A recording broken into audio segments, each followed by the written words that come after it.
고요하고 평온하게 잔잔한결입니다. 누군가와 대화를 나누다가 문득 이런 생각이 드신 적 있으신가요? 왜 이 사람은 맨날 똑같은 말로 나를 불편하게 만들까? 내가 너무 예민한 건가? 하는 생각 말입니다. 아닙니다. 여러분이 예민해서가 아닙니다. 오히려 그동안 참아왔기 때문에 더 아픈 겁니다. 같은 말을 반복해서 듣는다는 건 단순히 귀에 거슬리는 정도가 아니죠. 그건 마치 같은 곳을 계속 찔리는 것과 같습니다. 처음엔 따끔하지만 계속되면 상처가 되고 결국엔 흉터로 남습니다. 어제도 오늘도 만날 때마다 너는 왜 그것밖에 못하니? 내가 몇 번을 말해야 알아듣니? 그때도 그랬잖아. 같은 말들. 병원 진료실에서 의사 선생님이 나이가 들면 다 그래요라고 할 때처럼 자식이 엄마는 맨날 그 얘기만 해라고 할 때처럼 우리는 반복되는 말에 무력감을 느낍니다. 그런데 여기 놀라운 반전이 있습니다. 상처의 원인이 말의 내용 때문이 아니라는 겁니다. 진짜 문제는 반복이고 그 반복 속에 숨어 있는 그 사람의 본성입니다. 똑같은 지적을 해도 어떤 사람에겐 덜 상처가 되고 어떤 사람에겐 깊은 상처가 됩니다. 왜일까요? 말하는 사람과 듣는 사람의 본성이 다 다르기 때문입니다. 진심으로 걱정해서 하는 말과 상대를 깎아내리려고 하는 말은 겉모습은 같아도 본질이 다릅니다. 우리는 본능적으로 그 차이를 느낍니다. 오늘 제가 들려드릴 이야기는 바로 이 비밀에 관한 것입니다.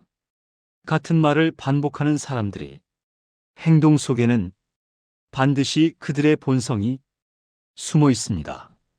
그리고 그 본성을 알면 우리는 더 이상 그들의 말에 휘둘리지 않을 수 있습니다. 저는 오늘 여러분께 사람을 미워하라고 말하지 않겠습니다. 대신 이해할 수 있는 기준을 드리겠습니다. 그래서 여러분이 선택할 수 있게 도와드리겠습니다. 상처받을 것인지 아니면 거리를 둘 것인지를 말이죠. 이런 사람들은 몇 가지 공통된 행동을 보입니다. 지금부터 말로 상처 주는 사람들의 본성과 그 말에 흔들리지 않는 선택을 차분히 이야기해 보겠습니다. 은행에서 일하던 한 남성이 정년 퇴직을 하고 일주일 만에 자신이 30년을 다녔던 은행을 찾았습니다. 매일 부장님 안녕하세요 하며 허리를 90도로 숙이던 후배 직원은 그를 못 본 척 지나갔습니다. 우연히 눈이 마주쳤지만 아, 오셨어요. 그 말 한마디만 남기고 바쁜 척 자리를 피했습니다. 30년 동안 점심을 함께 먹던 동료들도 마찬가지였습니다. 부장일 때는 부장님 식사하시죠 하더니 이제는 왔어? 우리 이미 약속 있어서 하며 자연스럽게 자리를 뜹니다. 그 순간 그는 이렇게 생각했다고 합니다. 아, 이 사람들은 나를 본 게 아니라 내 직함을 보고 있었구나. 이 이야기가 낯설지 않으신 분들도 계실 겁니다. 엄마로서만, 아빠로서만, 며느리로서만, 시어머니로서만 대우받았던 순간들 말입니다. 내 기분은 묻지 않고 내 사정은 중요하지 않고 그 나이면 참아야지. 엄마니까 당연하지. 그 정도는 해야지. 이런 말들만 돌아오던 순간들 말입니다. 이 말들 속에는 사람을 한 인간이 아니라 역할로만 보려는 본성이 숨어 있습니다.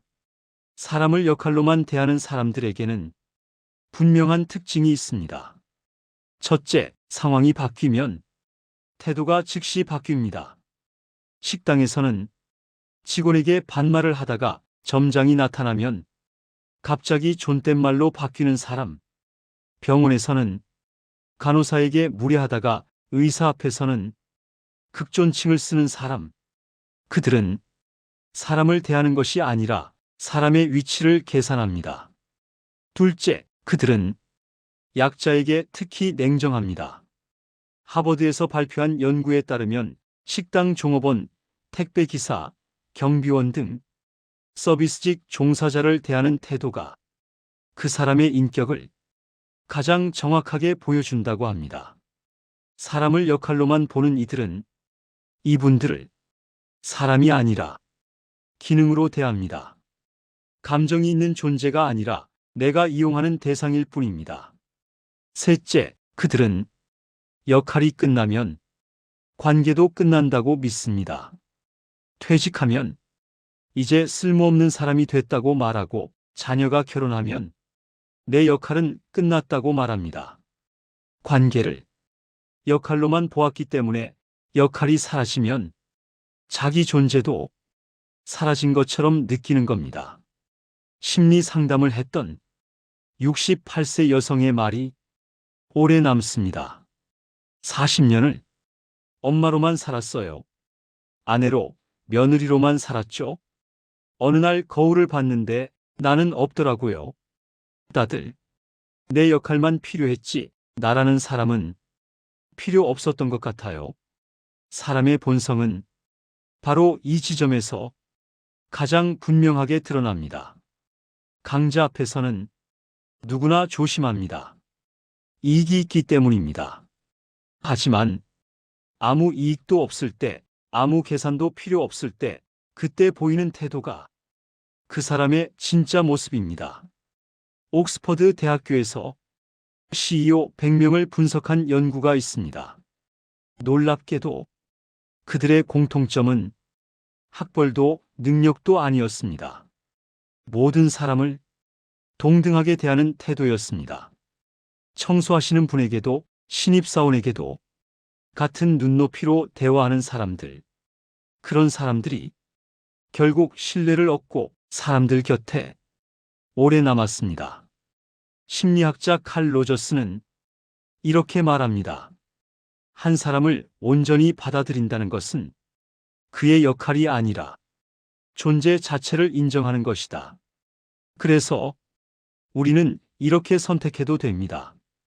나를 역할로만 대하는 사람과 조금 거리를 두는 선택.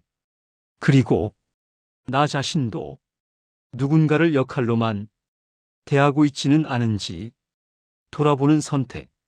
사람을 볼 때 직함이나 위치보다 그 사람의 존재를 보려는 선택 말입니다. 75세 한 어르신이 이렇게 말씀하셨습니다. 진짜 좋은 사람은 경비원한테도 회장한테 하듯 대하는 사람이야. 그게 사람 보는 눈이더라고. 기억하십시오.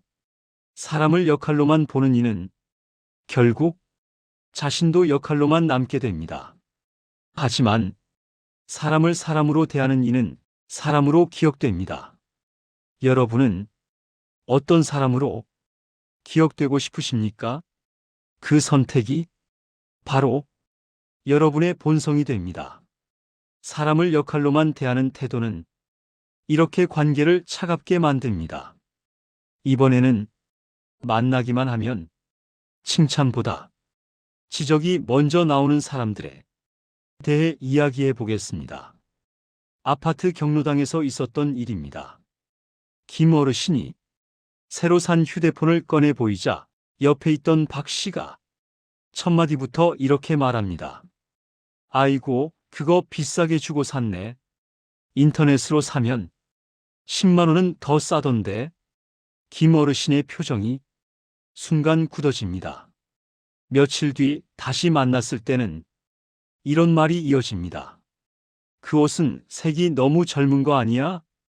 그 병원 말고 다른 데 가봐. 거기 비싸기만 해. 만날 때마다 칭찬보다 지적이 먼저입니다. 여러분 주변에도 이런 사람 있지 않습니까? 잘했단 말보다 못했다는 말이 더 빠른 사람. 걱정해 주는 것처럼 말하지만 이상하게 만나고 나면 마음이 더 무거워지는 사람 말입니다. 그들은 정말 우리를 위해서 그러는 걸까요? 미국 하버드 대학교의 심리학자 테레사 아마빌레 교수의 연구가 흥미롭습니다. 사람들에게 같은 책을 읽게 한 뒤 한 그룹에는 좋은 점을 찾아보라고 했고 다른 그룹에는 문제점을 찾아보라고 했습니다. 결과는 의외였습니다. 문제점을 찾은 사람들이 자신을 더 똑똑하다고 평가했습니다. 무려 14%나 더 높게 말입니다. 비판을 하면 자기도 모르게 자신이 우위에 있다고 느끼게 되는 겁니다. 독일 막스 플랑크 연구소의 뇌과학 연구는 이걸 더 분명히 보여줍니다. 습관적으로 지적하는 사람들은 남을 비판할 때 뇌에서 도파민이 분비됩니다. 도파민은 우리가 즐거움을 느낄 때 나오는 호르몬입니다. 즉, 지적을 하는 순간 그들은 무의식적으로 기분이 좋아집니다. 그래서 그 말을 쉽게 멈추지 못합니다. 늘 지적부터 하는 사람의 본성은 대부분 불안입니다. 자기 삶이 흔들릴수록 자기 선택이 맞는지 확신이 없을수록 남의 선택이 거슬리기 시작합니다. 그렇게 하면 안 돼. 내 말대로 했어야지. 이 말들은 조언처럼 들리지만 실은 자기 불안을 달래기 위한 말에 가깝습니다. 이 사람들에게는 또 하나의 특징이 있습니다. 관계를 항상 수직으로 봅니다. 지적을 통해 자신이 위에 있다는 걸 확인받으려 합니다. 하지만 정말 자신감 있는 사람은 지적을 남발하지 않습니다. 여유 있는 사람은 상대를 평가하지 않아도 자기 자리가 흔들리지 않기 때문입니다. 철학자 쇼펜하우어는 이렇게 말했습니다. 약한 사람일수록 남을 비판하는 데 열중한다. 강한 사람은 이해하려 애쓴다. 늘 지적부터 하는 사람은 사실 자기 안이 불안한 사람입니다. 그 불안을 남의 말과 선택에 쏟아내고 있을 뿐입니다. 그렇다면 우리는 어떻게 해야 할까요? 그들을 바꾸려 하지 마십시오. 30년, 40년 굳어진 습관은 쉽게 바뀌지 않습니다. 대신 이렇게 생각하십시오. 이 사람의 지적은 나에 대한 말이 아니라 이 사람 자신의 불안에 대한 말이구나. 늘 지적하는 사람과는 적당한 거리가 필요합니다. 말을 글자 그대로 받아들이지 말고 아, 이 사람이 또 불안해하는구나 정도로만 받아들이는 겁니다. 기억하십시오. 비판 반응이 빠른 사람일수록 내면은 불안정합니다. 그들의 말은 여러분의 문제가 아니라 그들 자신의 문제입니다. 여러분은 그 불안을 대신 짊어질 필요가 없습니다. 우리에겐 선택권이 있습니다. 그 말에 상처받을 것인지 아니면 조용히 거리를 둘 것인지 그 선택은 온전히 여러분의 것입니다. 이번에는 농담으로 포장된 상처 주는 말에 대한 이야기입니다. 동네 카페에서 친구들과 기분 좋은 만남을 하던 날이었습니다. 정 씨가 새로 시작한 운동 이야기를 신나게 하고 있었죠. 요즘 수영 배우는데 정말 재밌어. 몸도 좀 가벼워진 것 같고. 그때 최 씨가 웃으면서 끼어듭니다. 아이고, 그 나이에 무슨 수영이야? 물에 둥둥 떠다니는 게 무슨 운동이야? 하하. 모두가 어색하게 웃었지만 정 씨의 표정은 순간 굳어졌습니다. 최 씨는 늘 이런 식입니다. 농담이야, 농담이라며 가시 돋친 말을 던집니다. 너는 그래도 살이 안 빠지네. 체질인가 봐. 히읗히읗.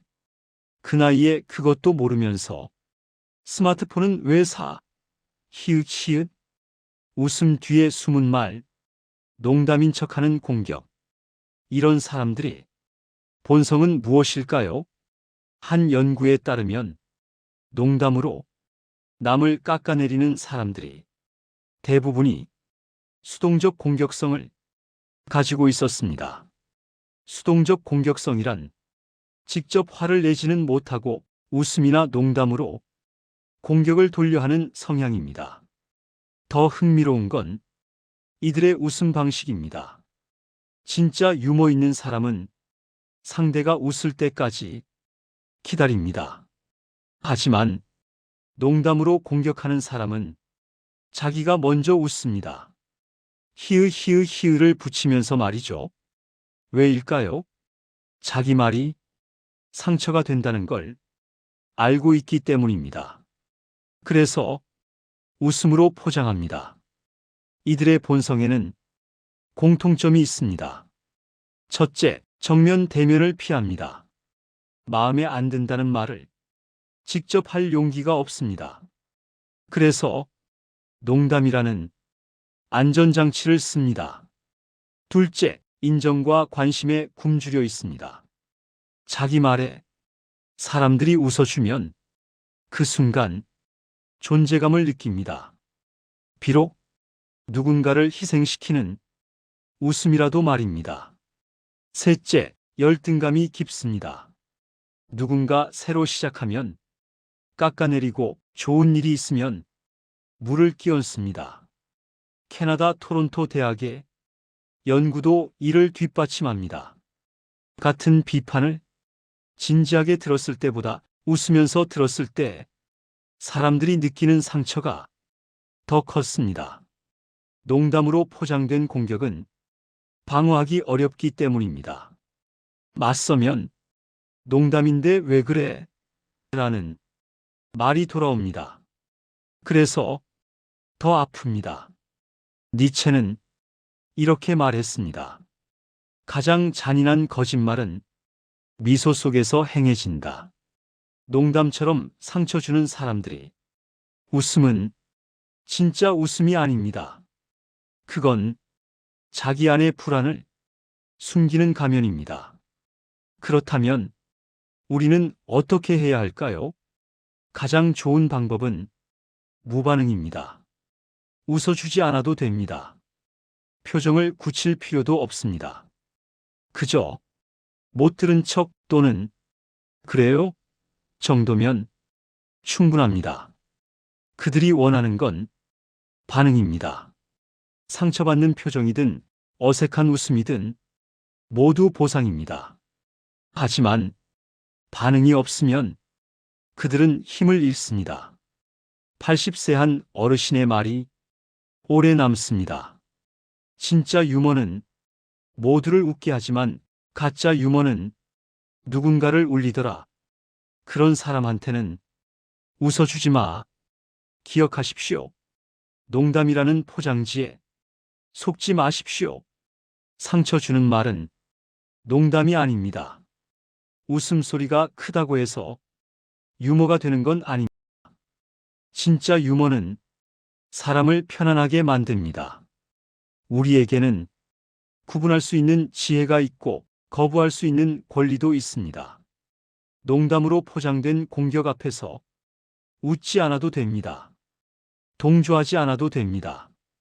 여러분의 감정을 지키는 건 무례가 아닙니다.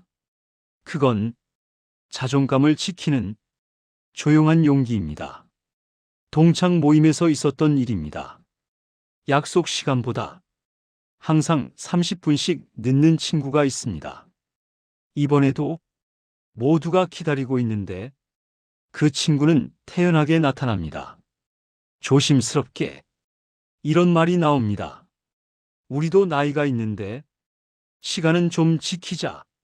그러자 그 친구는 망설임 없이 말합니다. 아니, 나도 일찍 나왔어. 차가 너무 막혔잖아. 그리고는 이 말을 덧붙입니다. 집이 멀어서 어쩔 수 없어. 너희는 가까워서 모르지. 다음 모임도 그 다음 모임도 늘 똑같습니다. 늦고 미안하다는 말은 없고 같은 변명만 반복됩니다.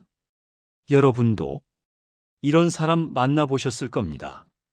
잘못을 말하면 사과는 없고 설명만 길어지는 사람 말입니다. 캐나다 브리티시 컬럼비아 대학의 2023년 연구에 따르면 사과 대신 같은 변명을 반복하는 사람의 대부분이 자기 정당화 편향을 가지고 있었습니다. 자기 정당화 편향이란 자신의 행동은 항상 이유가 있고 정당하다고 믿는 심리입니다. 이들의 뇌에서는 특징이 하나 더 나타납니다. 잘못을 지적받는 순간 뇌의 방어 시스템이 일반인보다 훨씬 강하게 작동합니다. 그래서 미안하다는 말 대신 그럴 수밖에 없었던 이유를 계속 늘어놓습니다. 일본 도쿄 대학교의 연구도 이를 보여줍니다. 사람들에게 자신의 실수를 인정하게 했을 때 스트레스 호르몬이 크게 증가했습니다. 반면 변명을 할 때는 거의 증가하지 않았습니다. 즉, 사과는 고통스럽고 변명은 편안한 선택이라는 겁니다. 사과 대신 같은 말을 반복하는 사람의 본성은 대부분 나약함입니다. 강한 사람은 자기 부족함을 견딜 수 있습니다. 하지만 나약한 사람은 자기 이미지가 무너지는 걸 두려워합니다. 그래서 사과하지 않습니다. 이런 사람들의 말에는 공통된 패턴이 있습니다. 미안하지만 그럴 의도는 아니었어. 내가 너무 예민한 거야. 이건 사과가 아닙니다. 책임 회피입니다. 심리학자 아론 라자르는 이렇게 말했습니다. 진짜 사과에는 잘못의 인정과 책임의 수용이 반드시 들어간다. 그렇다면 우리는 어떻게 해야 할까요? 첫째, 그 사람에게 진짜 사과를 기대하지 마십시오. 오랫동안 굳어진 태도는 쉽게 바뀌지 않습니다. 둘째, 그들의 변명을 끝까지 들어주지 않아도 됩니다. 그 얘기는 들었습니다. 이 한마디면 충분합니다. 셋째, 여러분은 사과할 줄 아는 사람이 되십시오. 미안합니다. 그 한마디를 깔끔하게 말할 수 있는 사람.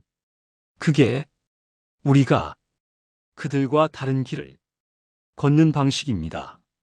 80대 한 어르신의 말이 오래 남습니다. 살면서 제일 후회되는 건 사과하지 못한 말들이더라. 자존심은 남았는데 사람은 다 떠났어.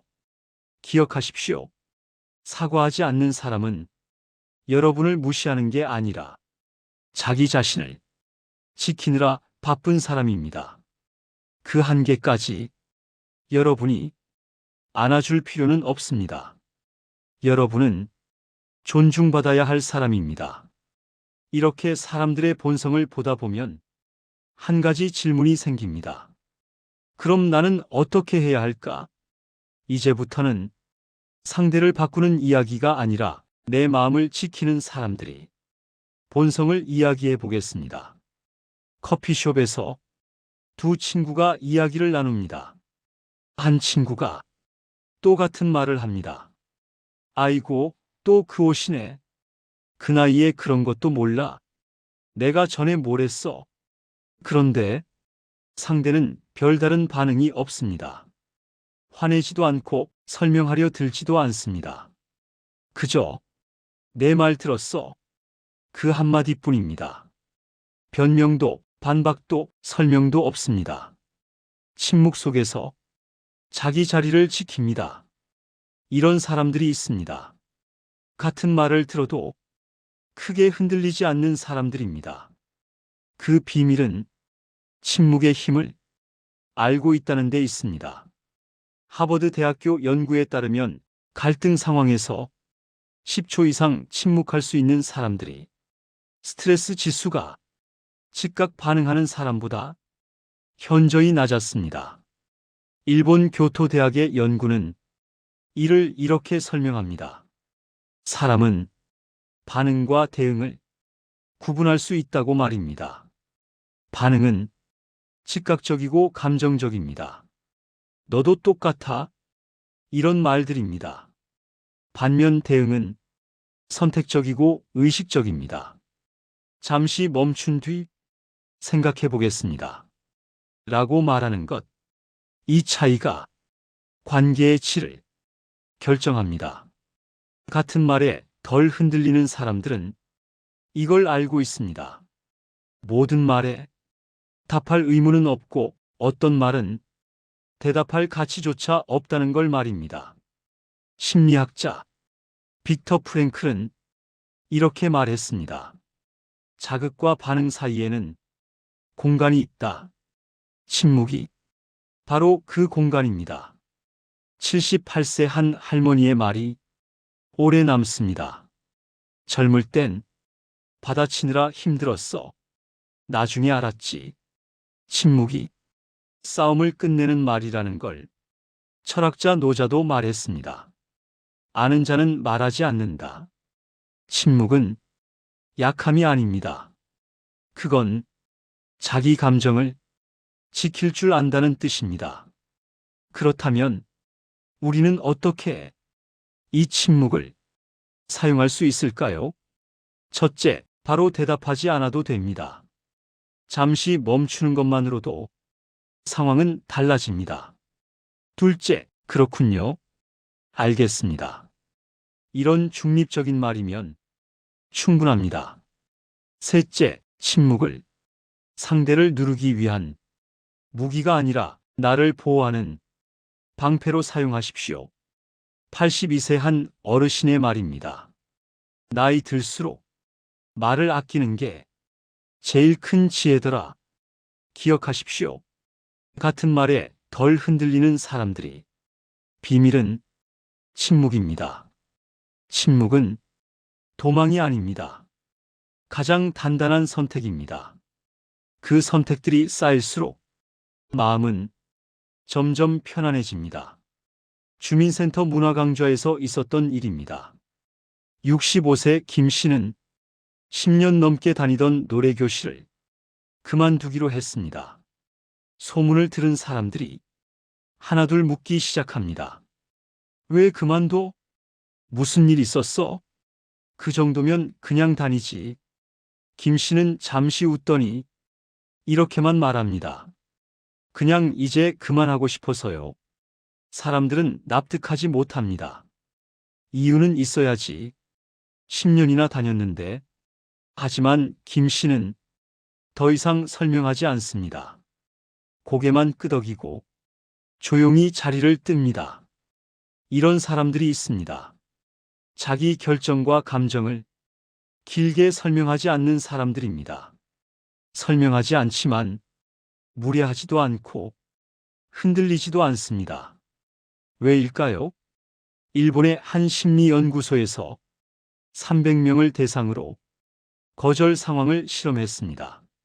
한 그룹은 이유를 자세히 설명했고 다른 그룹은 죄송하지만 어렵습니다라고만 말했습니다. 결과는 분명했습니다. 설명을 많이 한 사람들은 추가 설득과 압박을 더 받았고 간단히 말한 사람들은 오히려 더 존중받았습니다. 설명은 이해를 돕기보다 간섭의 문을 여는 경우가 더 많았습니다. 설명하지 않을 줄 아는 사람의 본성은 자기 신뢰입니다. 그들은 자기 감정이 증명되지 않아도 괜찮다는 걸 압니다. 그만두고 싶으면 그만두고 싶은 겁니다. 모든 선택을 납득시킬 필요는 없다고 알고 있습니다. 또 하나의 특징이 있습니다. 그들은 에너지를 아낍니다. 설명은 생각보다 많은 감정 에너지를 소모합니다. 이해받기 위해 애쓰는 순간 사람은 자기 자신을 잃기 시작합니다. 철학자 비트겐슈타인은 이렇게 말했습니다. 말할 수 없는 것에 대해서는 침묵해야 한다. 모든 감정은 말로 정리되지 않습니다.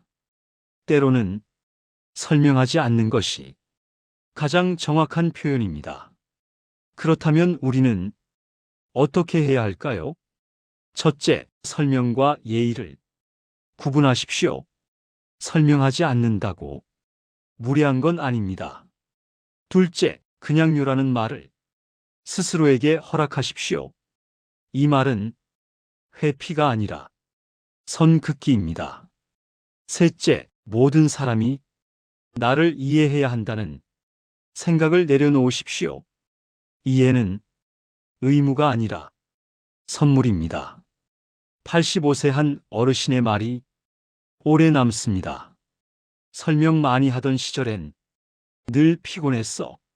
설명 안 하기 시작하니까 마음이 먼저 편해지더라. 기억하십시오. 설명하지 않을 줄 아는 것은 차가워지는 게 아닙니다. 자기 삶에 중심이 생겼다는 신호입니다.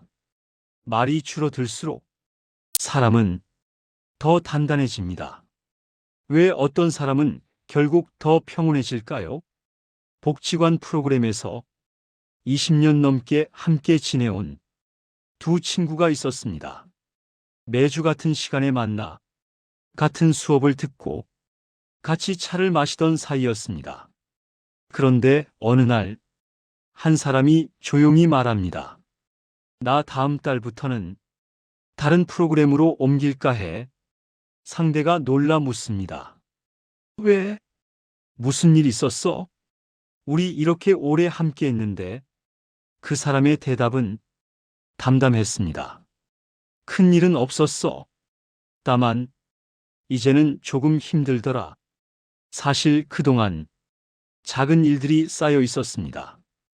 은근한 무시, 반복되는 비교, 사소한 말 한마디에 계속 마음이 상하는 순간들 말입니다. 크게 싸운 적은 없었습니다. 하지만 계속 견뎌야 했습니다. 그리고 그 사람은 선택했습니다. 더 이상 자기 마음을 소모하지 않기로 말입니다. 이런 사람들이 있습니다. 관계를 무작정 붙잡지 않고 필요하면 조정하고 때로는 떠날 줄 아는 사람들입니다. 그들은 차가운 사람들이 아닙니다. 오히려 자기 삶을 소중히 여길 줄 아는 사람들입니다. 하버드 대학교에서 80년 넘게 이어진 성인 발달 연구는 분명한 결론을 내립니다. 행복한 노년을 만드는 것은 많은 인간관계가 아니라 건강한 관계입니다. 연구를 이끈 로버트 월딩거 교수는 이렇게 말했습니다. 우리를 병들게 하는 관계를 억지로 유지하는 것은 외로움보다 더 해롭다. 관계를 떠날 줄 아는 사람들의 본성은 자기 존중입니다. 그들은 이 질문을 스스로에게 던집니다. 이 관계가 나를 더 작아지게 만드는가 아니면 나답게 살게 하는가? 그리고 그 답을 외면하지 않습니다. 또 하나의 특징이 있습니다. 그들은 매몰 비용에 묶이지 않습니다. 오래 만났다는 이유만으로 앞으로의 시간을 담보로 잡지 않습니다. 73세 한 할머니의 말이 오래 남습니다. 신우이랑 40년을 참고 살았어. 작년에 결심했지. 이제 안 만난다고. 지금이 제일 편해. 관계를 조정하거나 떠난다는 것은 도망이 아닙니다. 그건 자기 인생에 책임지는 선택입니다. 아리스토텔레스는 이렇게 말했습니다. 친구를 고르는 일은 제2의 자신을 고르는 일이다. 나이가 들수록 이 말은 더 중요해집니다. 남은 시간이 줄어들수록 누구와 함께 하느냐가 삶의 질을 결정하기 때문입니다. 기억하십시오. 관계를 조정하거나 떠날 줄 아는 것은 포기가 아니라 선택입니다. 그건 나약함이 아니라 용기입니다. 사람은 나이가 들수록 많은 것을 내려놓게 됩니다. 젊을 때는 버텼고 참았고 이해하려 애썼습니다. 내가 조금만 더 참으면 되지. 이 정도는 견뎌야 어른이지. 그렇게 자기 마음을 뒤로 미뤄왔습니다.